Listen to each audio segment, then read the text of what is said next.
Hello! Kanina, yung mga bata sa Kids Church ay gumawa ng craft. Ito yung ginawa nila. Mga gospel symbols.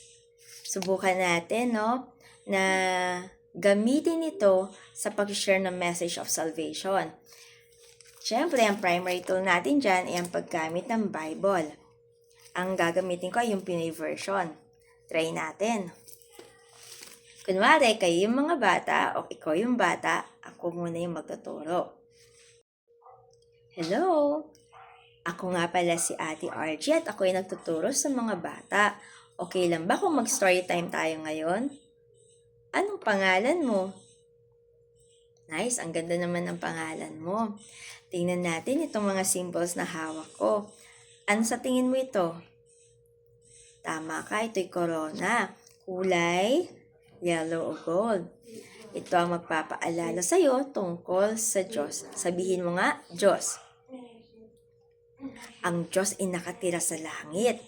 At ang Diyos na to, siya ang creator o manlilikha. Siya ang gumawa sa langit at lupa. Meron ka pa bang alam na ginawa din ng Diyos? Tama yung sinabi mo. At tulad na rin ng mga hayop, ng mga bituin, araw, buwan, at marami pang bagay dito sa mundo. Pero, ang pinaka-espesyal sa lahat ng gawa ng Diyos ay ang tao. Kabilang ka doon. At ikaw ay minamahal ng Diyos. Basahin natin mula dito sa Biblia. Ito nga pala, bata, ang Biblia, ito ang salita ng Diyos. At ito ay totoo at mapagkakatiwalaan. Sabi niya dito, sobrang mahal ng Diyos ang mga tao sa mundo. Ang lahat ng tao sa buong mundo ay mahal ng Diyos at kabilang ka doon. Sabihin mo nga, mahal ako ng Diyos. Totoo yan, at ang Diyos na nagmamahal sa iyo, siya ay banal. Ibig sabihin, lahat ng kanyang iniisip, lahat ng kanyang ginagawa ay tama at mabuti. Hindi nagkakamali ang Diyos. Ngunit may isang bagay na nagpahiwalay sa atin sa Diyos. At ito rin ay hindi maaari sa langit. At ito ang ipapaalala ng dark heart na ito. Ito ang kasalanan. Sabihin mo nga, kasalanan. Ang kasalanan, ito yung mga iniisip, sinasabi at ginagawa natin na masama. Iniisip, sinasabi, ginagawa natin na nakakapagpalungkot sa Diyos. Tulad na lang ng pagsisinungaling, pagmumura. May alam ka pa ba na halimbawa ng kasalanan?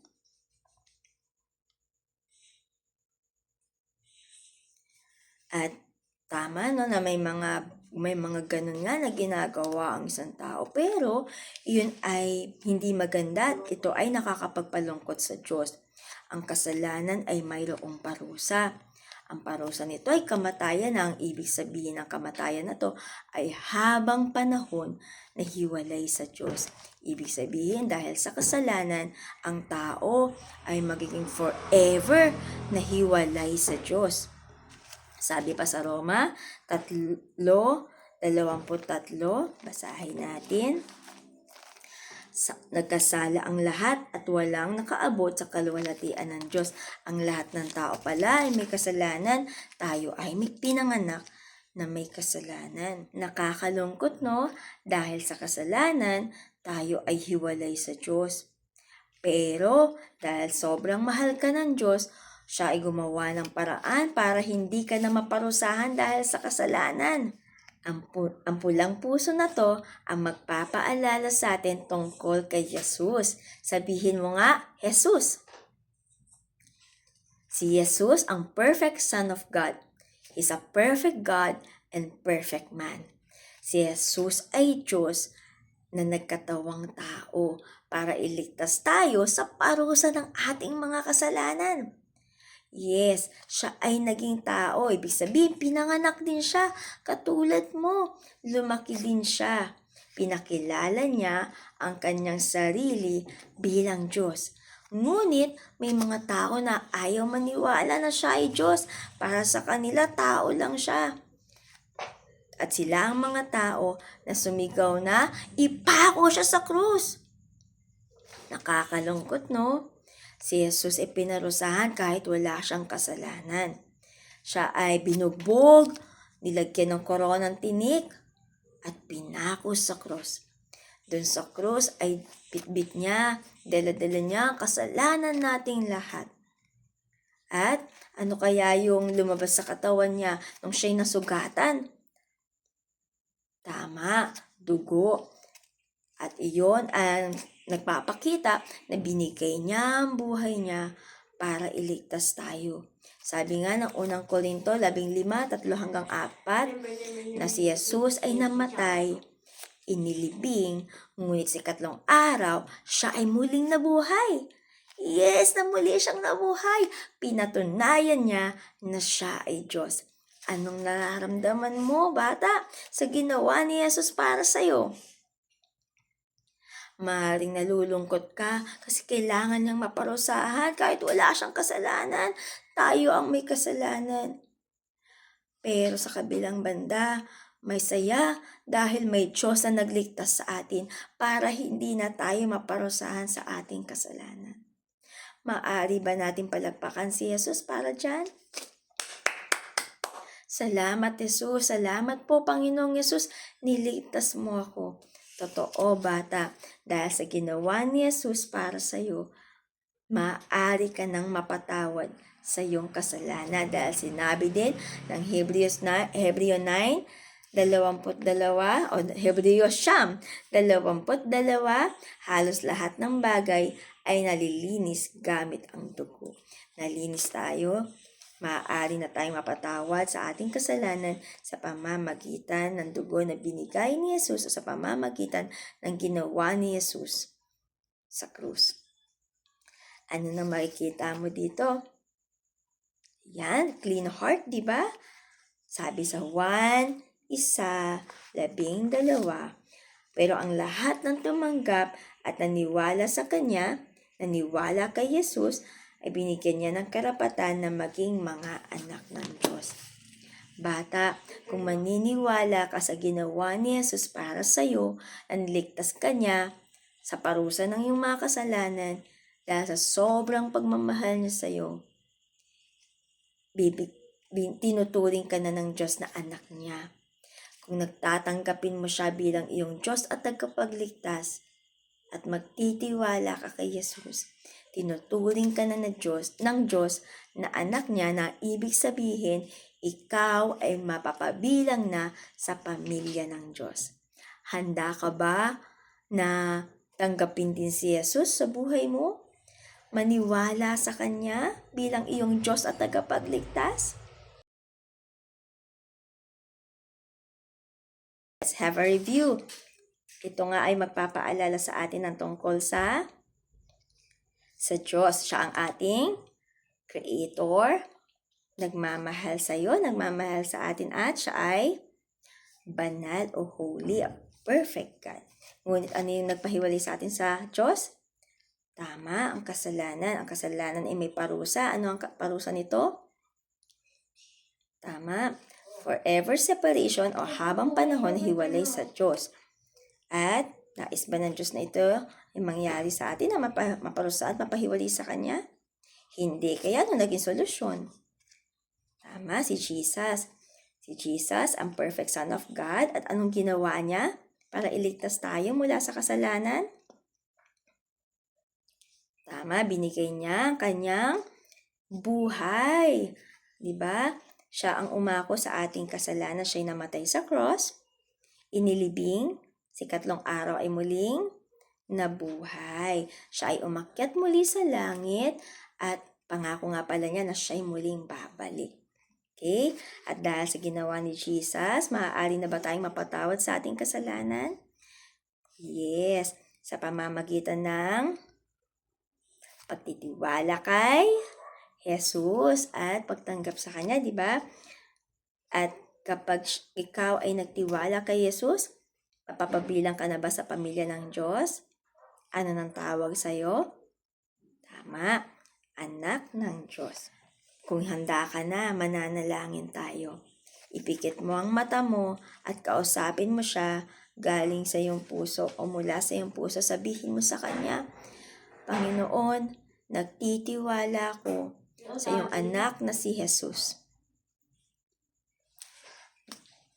At tinatanggap ko siya bilang aking Diyos at tagapagligtas. Ngayon, aminin mo rin na ikaw ay nagkasala at tumingin ng tawad sa Diyos. Sabihin mo, Panginoon, tatawarin mo po ako sa aking mga nagawang kasalanan. Tulungan mo po ako na sumunod sa iyo. Ngayon at hanggang sa aking paglaki. Sa pangalan ni Jesus. Amen. Kung ikaw ay tumanggap at naniwala kay Jesus, pangako niya, ikaw ay magiging anak ng Diyos sapagkat binigyan ka niya ng karapatang maging anak niya. Sinong nagsabi? Ang Biblia, ang salita ng Diyos. Pero siguro tatanungin mo ako, paano Ate RG kung ako'y magkasala muli? Anak pa rin kaya ako ng Diyos?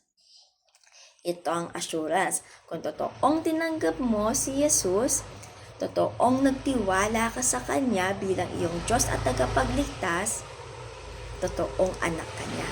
Ibig sabihin, ikaw ay ligtas na o makakasama mo siya sa langit pagdating ng panahon. Sure yun. At kung ikaw ay magkasala, siyempre, nandito pa tayo sa lupa, mga bata, di ba? Nandito pa tayo sa lupa, bata, at maaari ka pang magkasala. Sabi ng Panginoon sa unang Juan, siyam, pero kung kinakonfess natin sa Diyos ang mga kasalanan natin, patatawarin niya ang ating mga kasalanan. Ibig sabihin, kung tayo hihingi ng tawad sa Diyos, magpapakumbaba sa Kanya, patatawarin niya tayo. Diba? At kung totoong nagtitiwala ka sa Kanya, totoong nagsasorry ka sa mga nagawa mong kasalanan, hindi mo na babalikan at hindi mo na gugustuhin pang gawin ang kasalanan na yon. May pangako din ang Diyos sa iyo na nakasulat sa Hebrews 13:5. Gayahin niyo ako. Hindi kita iiwan at pababayaan. Sige nga, hindi kita iiwan at pababayaan. Ilalagay mo yung pangalan mo sa dulo. Okay, ready? Hindi kita iiwan at pababayaan. RG, yung pangalan mo naman. Hindi kita iiwan at pababayaan. Pangako ng Diyos yan sa'yo. So, maaari mo siyang kausapin anytime. Maaari kang mag-pray sa Kanya. Palagi. Kahit anong oras at kahit nasan ka pa kasi lagi mo siyang kasama. Lagi siyang nariyan para sa'yo. Hebrews 13:6, isa pa sa mga pangako ng Diyos, ang Panginoon ang tumutulong sa akin. Ilagay mo yung pangalan mo sa dulo. Ang Panginoon ang tumutulong kay RG. Pangalan mo naman. Ang Panginoon ang tumutulong kay tutulungan ka ng Diyos na sundin siya palagi. Dahil ikaw ay nagtiwala kay Jesus, kasabay nun ay matatanggap mo ang banal na Espiritu. Ibig sabihin, siya ay mananahan sa iyo, titira sa iyo, at siya magiging helper mo sa pagsunod mo sa mga utos ng Diyos. Ang banal na Espiritu, ang Holy Spirit, ay Diyos mismo. At dahil anak ka na ng Diyos na nagtitiwala sa Kanya, nais ka niya na lumago pa. Sabi sa 2 Pedro 3:18, patuloy kayong lumago sa kagandahang loob ng Panginoon at tagapagligtas nating si Jesus Christ, at sana mas makilala niyo pa siya. Nais ng Diyos na makilala mo pa siya ng lubusan at mabago ka pa niya. So, paano yun mangyayari? Ano ba yung mga bagay na nag-grow na alam ninyo? Tulad ng At tulad nun, gusto ng Lord na mangyari sin sa iyo ang paglago. Spell grow. G-R-O-W-G means go to church. Dahil ikaw ay anak ng Diyos, kabilang ka sa pamilya ng Diyos, mahalaga na meron kang nakaka-attend ka ng pagsamba kahit linggo-linggo, di ba? So, sa isang simbahan na nagtuturo ng salita ng Diyos, naniniwala kay Jesus. And, pagkatapos ng G ay letter R, means read the Bible and pray every day. Sapagkat kapag tayo nagbabasa ng Biblia, nangungusap sa atin ang Diyos. Kapag naman tayo ay nananalangin, tayo naman ang nakikipag-usap sa Kanya. Sa pamamagitan ng pakikipag-ugnayan sa Diyos, lumalago o lalo pang tumitibay ang pagtitiwala natin sa Diyos. At yung susunod ay letter O. Ibig sabihin ay obey God's word. Ano man yung mga natutunan natin mula sa kanyang salita ay susundin natin. At ang huling letra ay W, meaning witness. Maging saksi or ibahagi din natin sa iba yung natutunan natin mula kay Jesus. Ibahagi natin sa iba si Jesus. Ikuwento natin siya sa ating family and friends. Diba? Kahit pa dun sa nang-aaway sa atin. Sapagkat kailangan din nilang malaman na mayroong Savior, na mayroong nagligtas sa kanila sa kanilang kasalanan, at mayroong Diyos na nagmamahal sa kanila. Handa ka bang gawin yon? Yes. Sana maalala natin ang lahat ng ating napag-aralan. So ngayon, magpasalamat tayo sa Diyos dahil niligtas niya tayo. Sabihin mo nga, Panginoon, salamat po, niligtas mo ako. So let me pray for you. Panginoon, salamat sa batang ito na nakinig at tumanggap sa iyo. Tulungan mo po siya na patuloy na masunod ka sa buhay niya. At maranasan din po ng kanyang buong pamilya ang pagliligtas mo sa kanila at magkaroon po sila ng personal na relasyon sa iyo mula ngayon hanggang sa iyong pagdating. Sa pangalan ni Jesus, Amen. So God bless you. So sana natuto ka rin mula doon. Maaari mo din gamitin ang mga to para makapagbahagi ng message of salvation or ng gospel sa iba pang bata at sa kapwa mo din.